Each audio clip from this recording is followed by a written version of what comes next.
Welcome to iDream media. So menopause స్టేజ్లో ఉమెన్లో heart attack వస్తుందని చెప్తూ ఉన్నారు. మరి జాగ్రత్తలు ఏం తీసుకోవాలి, వచ్చే ముందు ఏమైనా లక్షణాలు కనిపిస్తాయి, వివరాలు తెలుసుకుందాం. మనతో పాటు ఉన్నారు ప్రముఖ ఇంటర్వెన్షనల్ కార్డియాలజిస్ట్ డాక్టర్ కావ్య గారు from KIMS sunshine Begumpet. Doctor గారు నమస్తే అండి. డాక్టర్ గారు, జనరల్గా విమెన్ చాలా సేఫ్ ఈ హార్ట్ అటాక్ గురించి, వాళ్ళకి రాదు, వాళ్ళ హార్మోన్స్ వాళ్ళని చాలా ప్రొటెక్ట్ చేస్తాయి అని చెప్తూ ఉంటారు. కానీ ఉమెన్లో కూడా హార్ట్ అటాక్ వస్తుంది. 40 తర్వాత మెనోపాజ్ అలా చెప్తూ ఉన్నారు. అది దాటితే కానీ ఖచ్చితంగా వస్తుంది హార్ట్ అటాక్, జాగ్రత్తలు తీసుకోవాలి, మెన్ కన్నా ఎక్కువ అంటున్నారు.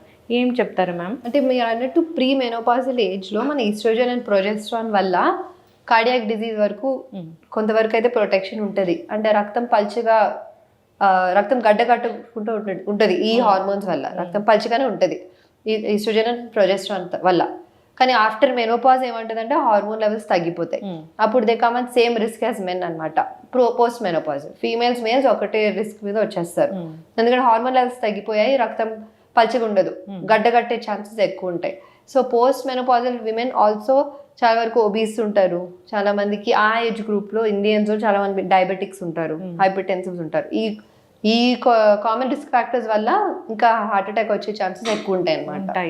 సో జాగ్రత్తలు ఏంటంటే అవే సేమ్ రిస్క్ ఫ్యాక్టర్స్ ని కంట్రోల్ చేయాలి, వెయిట్ లాస్, అవసరం ఉంటే హార్మోన్ రీప్లేస్మెంట్ థెరపీ. ఒకవేళ మెనోపాజల్ సిమ్టమ్స్ వేరే సిమ్టమ్స్ కోసం హార్మోన్ రీప్లేస్మెంట్ వాడుతున్నారంటే దీనికి కూడా అది కొంతవరకు ప్రొటెక్టివ్గా ఉంటుంది. ఓకే, అంటే ఇప్పుడు వస్తుంది అని భయం ఉన్న వాళ్ళు జనరల్గా ఇప్పుడు ఉమెన్లో వస్తుంది మెనోపాజ్ పెరిమెనోపాజ్ అలా చెప్తూ ఉంటారు.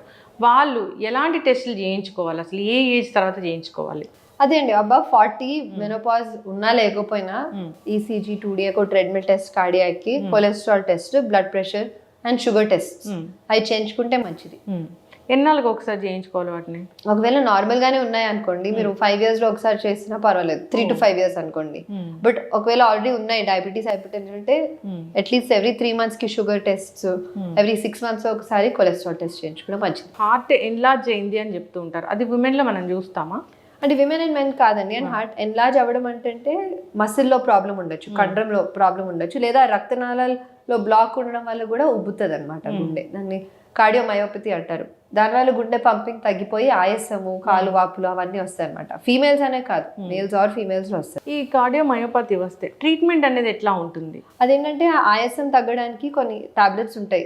ఎందుకంటే ఆ వాటర్ ఓవర్లోడ్ అవుతుంది గుండె పంపింగ్ తక్కువ ఉండేసరికి, అది యూరిన్ నుంచి వాష్ అవుట్ అవుతుంది. అది ఇంకా వేరే వేరే రకమైన guide line directed medical treatment ఈ మధ్యనే చాలా వచ్చాయి. లాస్ట్ 6-7 years లో చాలా న్యూ మాలిక్యూల్స్ వచ్చాయి. దీనివల్ల అయితే ఈ కార్డియాక్ పంపింగ్ ఇంప్రూవ్ అవ్వచ్చు అండ్ ఆయాసం అనేది తగ్గుతుంది చాలా వరకు. సో అయితే విమెన్ గురించి మాట్లాడుకుంటున్నాం. జనరల్గా వీళ్ళకి ఈ జాగ్రత్తలు, వీళ్ళు 4-5 జాగ్రత్తలు తీసుకుంటే వీళ్ళకి హార్ట్ సేఫ్గా ఉంటుంది అని అంటే ఏం చెప్తారు? సేమ్ అండి, common to men and females. Exercise, diet, obesity తగ్గించడం. చాలా మంది ఒబీస్గా ఉంటారు ఆ ఏజ్ గ్రూప్లో. ఒబిసిటీ తగ్గించడము, healthy diet, sound sleep, controlling sugars, blood pressure and cholesterol. Okay, so hormone replacement therapy అన్నారు కదా, అది అందరికీ అవసరం అవుతుందా? అందరు కాదండి. ఎవరికైతే సిమ్టమ్స్ చాలా ఎక్కువ, హాట్ ఫ్లాషెస్ ఆర్ ఆస్టియోప్రోసిస్, వేరే పోస్ట్ మెనోపాజ్ చాలా వేరే ఇష్యూస్ వస్తాయి, నాట్ ఓన్లీ కార్డియాక్. సో ఆ ఇష్యూస్ ఎక్కువ ఉన్న వాళ్ళకి హార్మోన్ రీప్లేస్మెంట్ థెరపీ అడ్వైస్ చేస్తారు. ఖచ్చితంగా మ్యామ్, చాలా జాగ్రత్తలు అయితే చెప్పారు. అందరు కూడా మెన్కి ఉమెన్కి అది తేడా ఏముండదు, జాగ్రత్తలు అయితే అవే తీసుకోవాలి. సో మెనోపాజ్ స్టేజ్ వచ్చిందంటే మీరు అన్నట్లుగా ముందుగానే వెళ్ళి ఒకసారి ఈ కార్డియాక్ ఇష్యూ ఉందనే కాదు, జనరల్గా ఈ జాగ్రత్తలు తీసుకుని టెస్టులు చేయించుకుంటే మంచిది.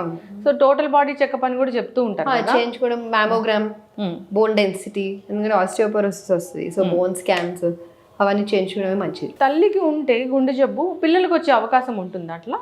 అవును, 1st degree రిలేటివ్స్ అంటే అమ్మ, నాన్న లేదా అక్క, తమ్ముళ్ళు, అన్న, చెల్లెళ్ళు, వాళ్ళలో ఎస్పెషల్లీ యంగ్ ఏజ్ గ్రూప్ లో బిలో 60 years కి స్టెంట్ కానీ బైపాస్ సర్జరీ కానీ అయ్యిందంటే that's called premature coronary artery disease. అంటే ఫ్యామిలీ హిస్టరీ చాలా స్ట్రాంగ్ ఉన్నట్టు. అలా ఉన్న వాళ్ళకి బీపీ, షుగర్ లేకపోయినా కానీ కార్డియాక్ చెకప్ చేయించుకోవడమే మంచిది. ఓకే, వాళ్ళకి పుట్టిన పిల్లలకి ఎన్నాళ్ళకి, అంటే ఎంత ఏజ్ లో చేయించాలి మనము? అంటే ఒక పర్టిక్యులర్ ఏజ్ అని కాదండి, అడాలసెన్స్ అరౌండ్ 20s తర్వాత just basic checkups. After around 30 years just జాగ్రత్త పడడము. ఇలా ఫ్యామిలీలో ఉంది, మదర్ అనే కాదు, mother or father or siblings, blood pressure, sugars, cholesterol and ECG, బేకో, ట్రెండ్. చాలా చక్కగా చెప్పారు. అయితే నాది అసలు దీనికి సంబంధం లేని క్వశ్చనే, ఒకవేళ బేబీకి లోపల ఉన్నప్పుడే బేబీకి హార్ట్లో ఏదైనా ఇష్యూ ఉందన్నప్పుడు దాన్ని ఎట్లా ట్రీట్ చేస్తారు? అది కంజనైటల్ హార్ట్ డిసీజ్ అంటారండి దాన్ని. ఈ మధ్యన ఫీటల్ 2D ఎకోస్ అని చేస్తాం, అంటే పొట్టలో ఉన్నప్పుడే 2D ఎకో స్కాన్ చేస్తారు బేబీకి. సో అలా ఉన్నప్పుడు అండ్ అంటే పుట్టాక వెంటనే 2D ఎకో చేసి ఒకవేళ స్మాల్ హోల్స్ ఉన్నాయంటే అవి విత్ ఏజ్ తగ్గిపోతాయి over the few months or 1 year. ఒకవేళ తగ్గలేదంటే we have to close it. తొడ నుంచి ఒక బటన్ నాకు డివైస్ లో ఉంటుంది, వాటిని మూసేయచ్చు లేదా ఓపెన్ హార్ట్ సర్జరీ అవసరం పడచ్చు, డిపెండింగ్ ఆన్ ఏ రకమైన డిఫెక్ట్ ఉందో దాన్ని బట్టి. సో తర్వాత వాళ్ళ లైఫ్ నార్మల్ గానే ఉంటుందా? అది డివైస్ క్లోజర్ సింపుల్ లీజన్స్ కి పర్వాలేదండి, ఒక కాంప్లెక్స్ లీజన్స్ కి ఒకవేళ సర్జరీ టైంకి అయిందంటే బాగానే ఉంటుంది. చాలా చక్కటి ఇన్ఫర్మేషన్ అండి. సో మీరు మాకు టైం ఇస్తూ ఉండాలి, ఈ సిరీస్ అనేది కంటిన్యూ చేద్దాము. నాకు చాలా టాపిక్స్ ఉన్నాయి, ఇప్పుడు మీరైతే బిజీగా ఉన్నారు, మళ్ళీ వస్తాను. చక్కటి ఇన్ఫర్మేషన్ అండి, ధన్యవాదాలు.